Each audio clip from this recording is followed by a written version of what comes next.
प्रदेश की प्रगति में सब हम एकजुट होकर के 36 हुकूमों को साथ लेकर के काम करें। निकाय के अंदर जो नगर अध्यक्ष हैं और उनकी नियुक्ति के साथ में उनकी कार्यकारिणी हमारे पास बनी हुई पड़ी है, वो हम 2-3 दिन में जारी कर देंगे। और 5,000 करोड़ के लगभग मनरेगा का पैसा बकाया है और कानून खत्म कर दिया राइट टू वर्क का, और वो पैसा भी केंद्र नहीं दे पा रहा है। 4 महीने से वृद्ध लोगों को पेंशन नहीं मिल रही है। इससे बड़ा क्या पाप होगा कि ये केवल झूठ बोलने की राजनीति कर रहे हैं, कांग्रेस को केवल गाली देने की राजनीति कर रहे हैं, संवैधानिक संस्थाओं का दुरुपयोग कर रहे हैं। आप मुख्यमंत्री का बयान देखिए, 2 साल में कम से कम भी बोले होंगे तो 200 बार उन्होंने लोगों को इनडायरेक्ट में डराने का काम किया। करने धरना कुछ है नहीं। भ्रष्टाचार 4 गुना बढ़ गया साहब। वो तो इनकी मजबूरी है कि मोदी जी को खुश करने के लिए, पर्ची बरकरार रखने के लिए कहना पड़ेगा। नए साल 2026 में कांग्रेस प्रदेश अध्यक्ष गोविंद सिंह डोटासरा ने नई कार्यकारिणी और पंचायती राज चुनाव पर अपनी बात कहा इस बार पंचायती राज चुनाव में हम बीजेपी को एक्सपोज करेंगे। और क्या कहा, देखिए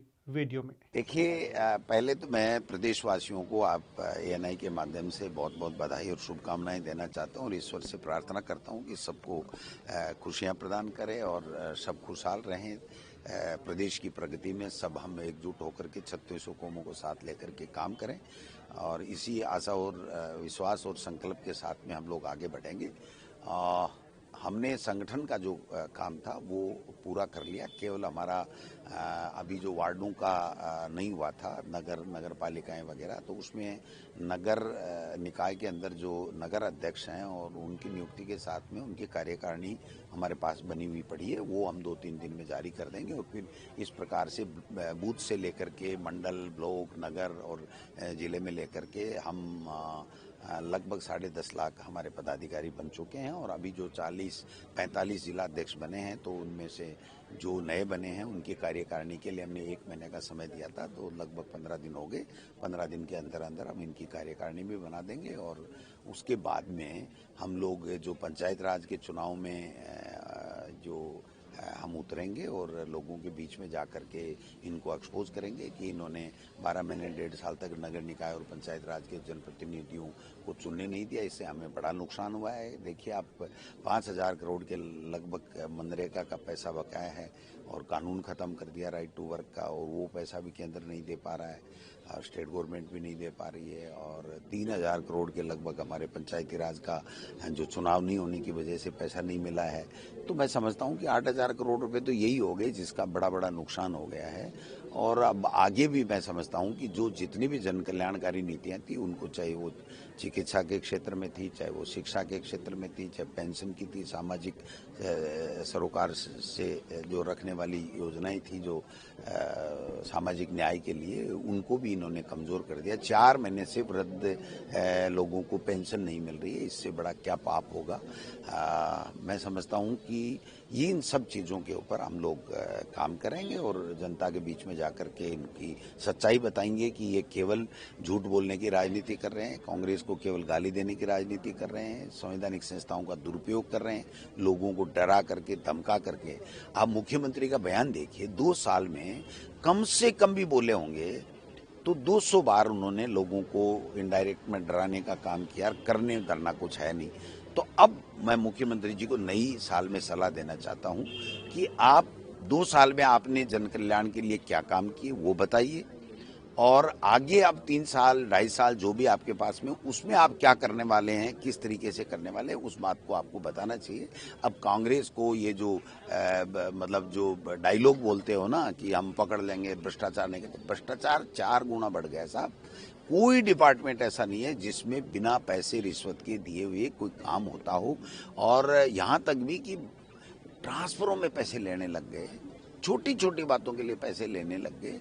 एक लिस्ट शिक्षा विभाग की निकलती है तो 4 जगह पर्ची कटती है, इसका हिस्सा अलग होगा, इसका हिस्सा अलग होगा, इसका हिस्सा अलग होगा। इससे बड़ी शर्म की क्या बात है। 800 करोड़ रुपए हमारे लैब्स हो रहे हैं, बच्चों की लैब नहीं बन रही है, केवल भ्रष्टाचार के कारण से कि वो देख रहा है मैं खा जाऊं, वो देख रहा है मैं खा जाऊं, वो देख रहा है मैं खा जाऊं।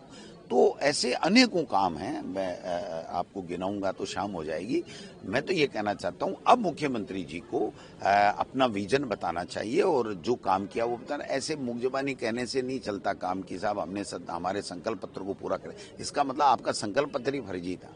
जब आप कह रहे हो कि संकल्प पत्र पूरा ही कर दिया तो फिर किसान को किसान सम्मान निधि के नाम से पैसा क्यों नहीं मिल रहा है, लोगों को पेंशन क्यों नहीं मिल रही है, लोगों को पढ़ाने के लिए टीचर क्यों नहीं मिल रहे हैं।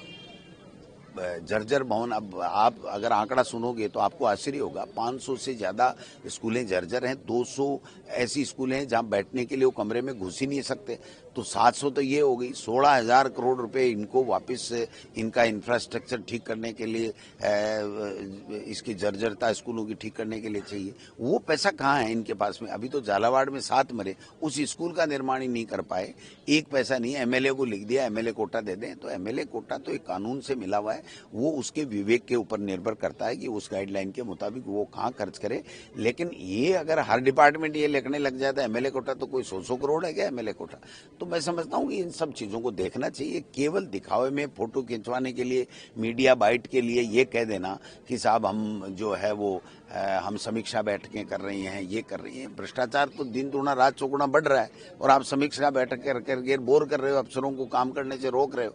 तो ये आपको अप्रोच बदलनी पड़ेगी, ये मैं कहना चाहता हूँ। टीएमसी के महासचिव हैं अभिषेक बनर्जी, वो एसआईआर को लेकर ज्ञानेश कुमार से मिलकर आए हैं। उनका कहना है कि एसआईआर को लेकर कोई जवाब नहीं मिला, ऊपर से एग्रेशन के साथ और बात। देखिए, ज्ञानेश कुमार जी को तो टास्क दे करके लाया गया है। ज्ञानेश कुमार जी इस पद के लायक ही नहीं, वो पारदर्शिता रख ही नहीं सकते। उनका चयन ही सीजीआई को हटा करके कानून ला करके, और उनका चयन ही अमित शाह जी और मोदी जी ने इसलिए किया है कि वो उनकी कठपुतली रहें, जो वो कहें वो ही करें, उसके अलावा कुछ भी नहीं करें। अब आप देखिए, एक तरफ तो यहाँ पर एसआईआर हो रही है, फरवरी के अंदर 11 या 15 तारीख के लगभग हमारी वोटर लिस्ट फाइनल होगी, और एक तरफ पंचायत राज के चुनाव में 2025 की जनवरी 2025 को जो वोटर लिस्ट हुई थी उसके आधार पे वोटर लिस्ट बनाने का हमारा राज्य निर्वाचन कमीशन ने आदेश दे दिया।